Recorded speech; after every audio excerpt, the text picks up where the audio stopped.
করছে কাদিয়ানীদেরকে কাফের ঘোষণা পরিষ্কার বলে দিতে চাই, বিশ্বাস করেন আর যা করুক তারা কখনো মুসলিম থাকতে পারে না, মুসলিম থাকতে পারে না। আওয়াজকে কথা বলুন, ঠিক না বেটি? আমার ভাইরা, কাদিয়ানীদেরকে আমরা কখনো মুসলিম হিসেবে মানি না। তারা আমার নবীকে করতে পারে নাই। আমাদের বিশ্বাস এবার আমরা ইসলামী রাষ্ট্র কায়েম করে আল্লাহর জমিনে নবীকে অবিশ্বাস করা ব্যক্তিদেরকে আইন পাশ করে তাদেরকে কাফের ঘোষণা করা হবে। কথা বলেন ঠিক না বেঠি? সুতরাং যারা কাদিয়ানীদেরকে আল্লাহর নবীকে যারা অবিশ্বাস করে আখির জামানার শেষ, ইনি হলেন আখির জামানার শেষ নবী, আনা খাতামুন নাবিয়্যিন।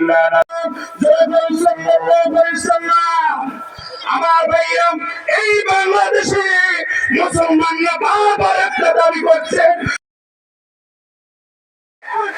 কাদিয়ানীদেরকে কাফের ঘোষণা পরিষ্কার বলে দিতে চাই, বিশ্বাস করেন আর যা করুক তারা কখনো মুসলিম থাকতে পারে না, মুসলিম থাকতে পারে না। আওয়াজকে কথা বলুন, ঠিক না বেটি? আমার ভাইরা, কাদিয়ানীদেরকে আমরা কখনো মুসলিম হিসেবে মানি না। তারা আমার নবীকে করতে পারে নাই। আমাদের বিশ্বাস এবার আমরা ইসলামী রাষ্ট্র কায়েম করে আল্লাহর জমিনে নবীকে অবিশ্বাস করা ব্যক্তিদেরকে আইন পাশ করে তাদেরকে কাফের ঘোষণা করা হবে। কথা বলেন ঠিক না বেঠি?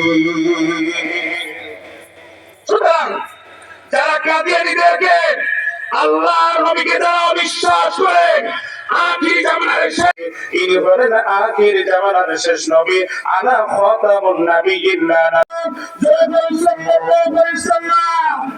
আমার ভাইরা, এই বাংলাদেশে মুসলমানরা বারবার একটা দাবি করছে, কাদিয়ানীদেরকে কাফের ঘোষণা পরিষ্কার বলে দিতে চাই, বিশ্বাস করেন আর যা করুক তারা কখনো মুসলিম থাকতে পারে না, মুসলিম থাকতে পারে না। আওয়াজকে কথা বলুন, ঠিক না বেটি? আমার ভাইরা, এই বাংলাদেশে কাদিয়ানীদেরকে কাফের ঘোষণা পরিষ্কার বলে দিতে চাই, বিশ্বাস করেন আর যা করুক তারা কখনো মুসলিম থাকতে পারে না, মুসলিম থাকতে পারে না। আওয়াজকে কথা বলুন, ঠিক না বেটি? আমার ভাইরা, কাদিয়ানীদেরকে আমরা কখনো মুসলিম হিসেবে মানি না। তারা আমার নবীকে করতে পারে নাই।